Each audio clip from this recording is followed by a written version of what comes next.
At this Plant City house 2 years ago, the life of the Tomlinson family, Charles and Legay, Jessica and Christopher, changed forever. Christopher wandered from his mother to the backyard utility shed. Right here, the curious 2-year-old spilled a gasoline can next to the water heater. In the time it takes to draw a breath, the little boy lay horribly burned and deformed. Miraculously, Christopher lived, but his survival is only the beginning of an incredible journey.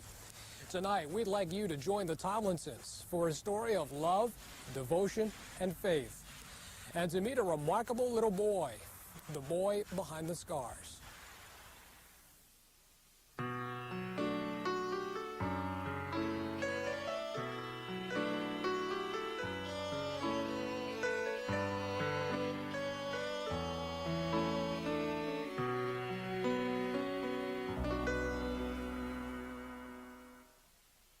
The Boy Behind the Scars, brought to you by the Tampa General Hospital, your leader for life.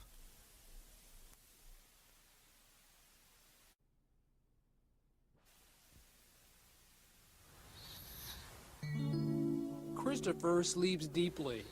His mother says he's always been hard to wake. He dreams the dreams of all little boys.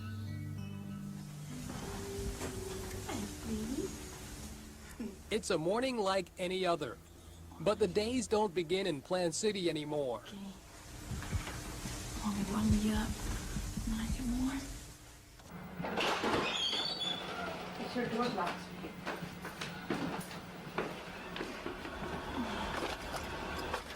Legay Tomlinson drives Christopher's sister, Jessica, to school every morning, and every morning Christopher goes along. Today, he's bundled tight against the cold. Fall mornings in Brockton, Massachusetts are always colder than in Plant City. Are you cold? I'm going. We're going back upstairs. You are high. 6 months ago, the Tomlinsons moved to Brockton, a blue-collar suburb of Boston. It's different up here. Florida is still my home, my family, our friends, and our church is down there. And I miss those three things very much. Mom, what's you doing? Mommy's fixing your breakfast. Christopher was burned over 95% of his body. Okay, y'all ready to get up in your chair? Doctors at the Shriners Burns Institute in Boston performed a medical miracle. It took 8 months to save his life. But even though he's now out of danger, Christopher needs surgery at Shriners an average of 4 times a year until he grows up. Giving up their Plant City home was the only way the Tomlinsons could keep the family together and have Christopher closer to the care he needs. Okay, I'm just hang in there a minute. I'm gonna get your boo-boo wrap.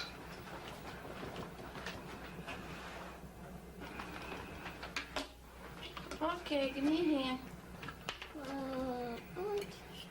Please. Okay, let's stab him with your fork. Okay. Hold your arm out. Good boy. Wrap it around here, wrap it around there. Let's get it all fixed. You can eat the sausage.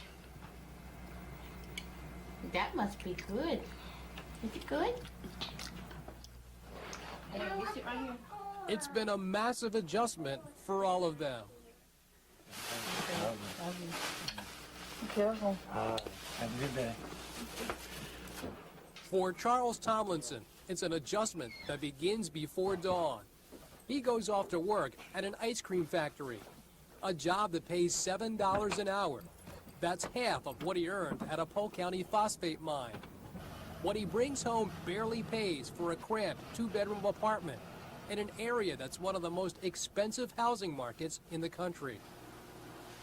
It's like starting all over again. A lot of people thought we were crazy, and even ourselves halfway thought we were crazy.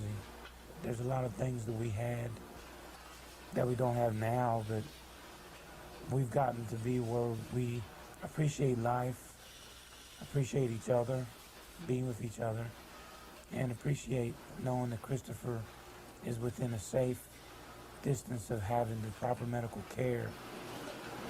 The days at the factory are long. Charles works as much overtime as he can, at night and on weekends. Did you sleep good?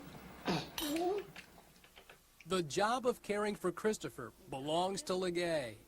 He's alive and well, and I don't even notice the scars. He's mine. He's part of me and Charles. Yeah. You're a silly goose. You see I love you. Yeah. Okay. Mother and son were together too on that day, the day that changed their lives. She left Christopher by himself for only a moment. If I had just taken him with me to check supper, or if I had just, not turned my head, or something, and that wouldn't have happened. Just ask the Lord to take my fears away and my guilt away, because I can't live with that and take care of my kids and my husband in the proper way that He wants me to. Do you remember anything? Yes. Well, tell me what you remember. I put a gas can over. Put a gas can over. I put the water down. That's right. You pushed the gas can over? Yeah. And what happened? And I get burned. And I call my mommy. Mommy came and got you? Yeah. What happened then? And I got burned. And Mommy did get me. Mommy saved you. Yeah. I'm seeing there. Christopher spends a lot of time in a world of play. I going cool. Yeah. A big going cool. He doesn't like you to help him. He likes to try it on his own first, and then if he can't, he'll ask for help. But he's very independent. Over here. Look at me. Come on. Christopher has adapted well at home. What seems different to us is quite normal to him. Christopher was too young when he was burned to know anything else. Cleaning Christopher's scarred body is a twice-a-day ritual. It's a time-consuming procedure to prevent infections to his skin grafts. Okay, now. Put the wash underneath your arm. Good. Mommy putting cream on you? Oh, that feels good, don't it? After the healing cream, sores get a dab of disinfectant. Okay. And this one. And this one. Okay, don't fight me and it won't hurt. Christopher then squeezes into a tight-fitting elastic pressure jacket to smooth the scars. It's painful and tremendously uncomfortable. Flat. That's all. It's not me. It's okay. I worry about something else happening to him, or the same thing happening to him again, but God gave him to us, and He let him live, and I'm too proud to have him and hold him and love him to think about that.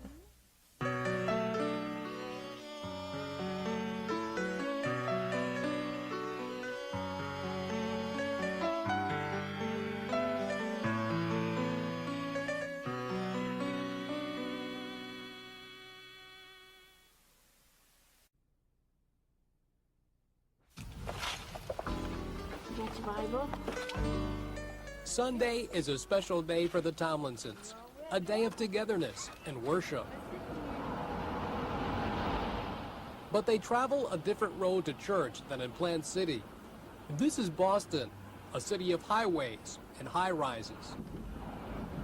Let's begin this morning with our first hymn. Christopher's burn severely tested the Tomlinsons' faith. But even with their son on life support machines, they never lost hope.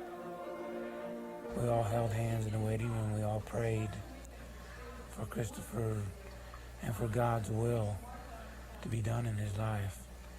Our faith has grown strongly because of all this. And I believe he had his hands on the whole thing. Charles and Legay believe if it was God's will that Christopher live, it's also his will that society look beyond Christopher's scars and deformities. Some people have stated that maybe it would have been a better idea to let him die. Now that I look back at it, I'm glad that I didn't, because Christopher is so full of life and he's so curious, and he learns something every day. Betsy Draper is the pastor's wife. Like others who've come to know Christopher, she tries to help people understand, especially the children. He wants to be your friend too. See, his skin's just a little bit different, but he laughs, don't you? So, yeah, we're going to play together.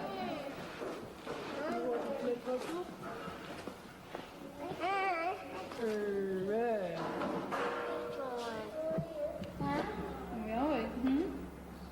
What's that? You know, he's physically different, and that's scary to them. And as a matter of fact, I was afraid that they would be maybe more vicious. That sounds, I mean, that's what I was seeing, and that scared me.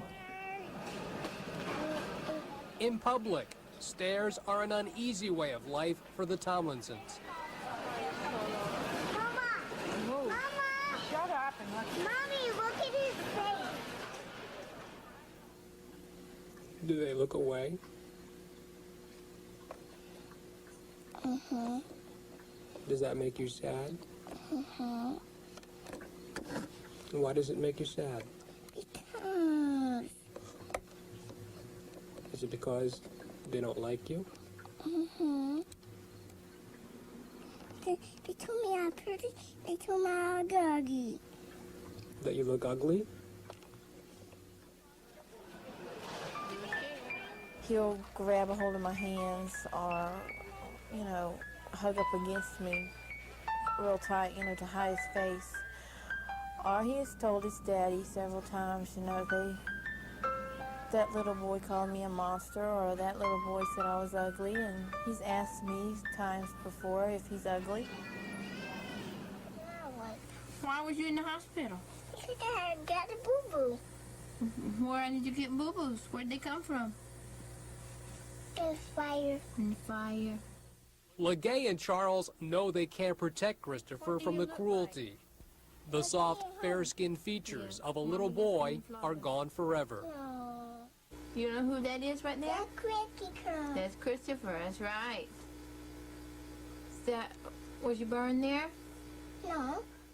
The best they can do is tell him the truth about why he's different. Right here. He's going to have to learn to take it. He's going to have to decide, and I'm going to try to teach him the best I can, that he's going to have to respect himself, and he's going to have to see other people by their personalities and not by their skin. Daddy, come in the window. Billy. Billy. Christopher is especially close to his sister Jessica. There's no one his age to play with in their new neighborhood. A couple of times, I just think I wish he could walk. Like, we could go outside and take a walk around. I'm glad that he lived, and if he wouldn't have lived, I wouldn't. I feel I would be sad a lot, and I would miss him a lot because we'd play a lot together. We're right in this door here, so get ready. But Christopher's accident has taken a toll on Jessica, too.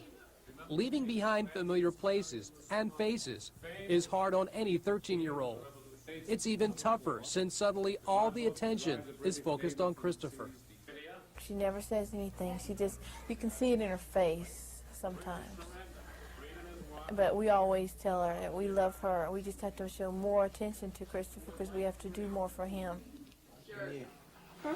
What card's from you? Well, my card. Okay, which one? Daddy birthday. See that kangaroo?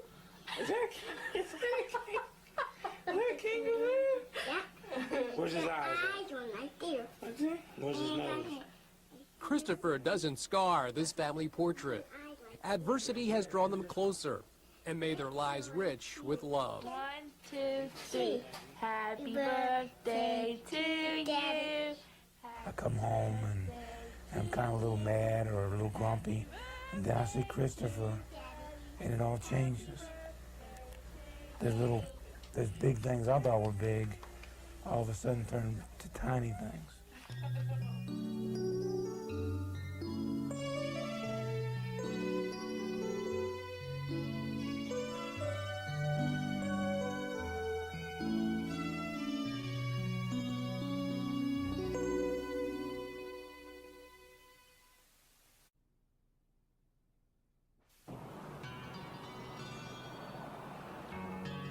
The Boston Shriners Burns Institute is a second home to Christopher. You're taller than I expected. There are only a few very young, severely burned children that doctors could save. Christopher was the youngest. Okay. Almost done. Hang on. Christopher wasn't even 2 when he was burned. He's now 4. He's spent more than half his life here. Oh boy, did you pump that up? You know, we always try to prepare him. We say, you're going to go to the hospital and you're going to have surgery. And he starts getting a little inquisitive about it, and then a couple of days before that, he gets a little nervous. Are they gonna hurt? No. You don't hurt, remember? Christopher's had more than 24 operations to save his life. He now faces years of reconstructive and cosmetic surgery to make him whole again. All of Christopher's care is free under the Shriner system. His care could cost nearly $1 million by the time Christopher is grown. Can you get it? Good boy. His skin melted to the bone in some places. The challenge is to help him grow and develop like other children. John Remensnyder is Christopher's doctor. He really doesn't know if it can happen. It's only been since the early 80s we've been able to bring kids like this through at any age. So we don't have that specific data. We do have some data which suggests that if you have full thickness injury, like Chris had, of lower legs, arms, and so forth, you're going to have some growth restriction. Christopher, morning. Christopher is awakened before dawn to get ready for surgery. Hi. Guess what? Mommy called, and she's going to be here very soon.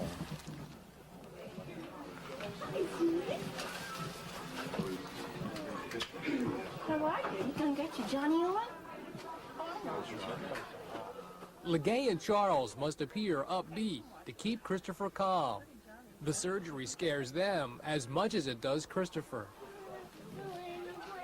I think it even gets even harder because he gets more aware of it, and you feel the pain that he has. You know, you hurt because of that. Come down here and let the doc see it. What would you like to have done today? That one or the other one? Which arm raises up higher? Can you raise it? Surgeons will cut away pieces of melted skin from below Christopher's left arm, allowing him to raise it above his head. Okay, I will go change my goods, and I'll see you in the operating room, Christopher. Is that okay? Sometimes I think, well, will it ever end? But it will eventually. I mean, it'll slow down. It'll come to an end one day when he gets older. But I just want him to get, you know, as much help as he possibly can. Sometimes I think, well, I'm being the bad guy, rocking you to sleep to go get hurt, you know. But then I think this is the best thing I could do for him before he goes to something he don't like. You wonder if you ever see him again. I think not necessarily because of the surgery, but because of the going under the anesthesia. I pray that God will watch over him as he's on the table, and to guide the hands of the doctors, to guide their hands and make it all safe. We'll be in the lobby, Carrie. Thank you.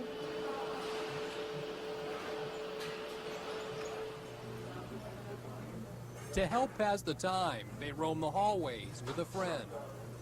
The walls are a panorama of Christopher's survival. This guy was the one that was driving the ambulance. But I don't remember them having masks on. Most of the time I try to go to sleep to try to make it go by fast. The sleep isn't that good, but it helps a little bit, I think.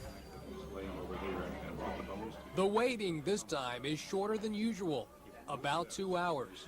That's right. That's right. Okay, anyway, he's fine. Okay? Okay, thank you very much. You bet. Right. Christopher, Mommy and Daddy are here, honey. Hi, sweetie.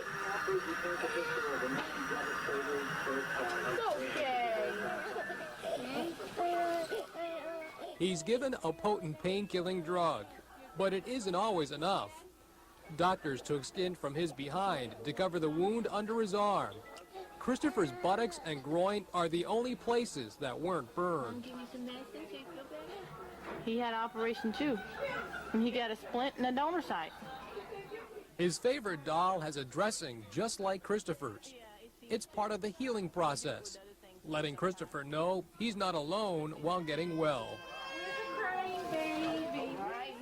A day later, when he's feeling better, the hospital attempts to resurrect another part of Christopher. At long last, Christopher may soon walk on his own. At a special workshop, Christopher is fitted for new braces. They'll have artificial feet with shoes so he can balance. Just to it where it's going to work on his knees. He'll get a normal gait back again instead of just popping around on these. Shirts down. Yes, pants on. Got that stuff. To get him home and get back into the swing of things, it's good. Bye. Bye, Carla. Bye, everybody. Christopher's operations are as regular as the change of seasons. But when the hospital visits are finally all over, the Tomlinsons see a future full of promise. Oh, me and Charles always say that God didn't let him live for nothing, that he's gonna amount to something really good. I think he'll show other kids that have disabilities that they can do it too.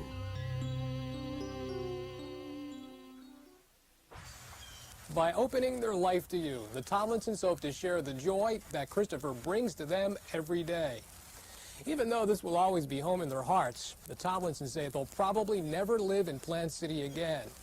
But no matter where they go, they'd like people to give Christopher a chance to show them the boy behind the scars.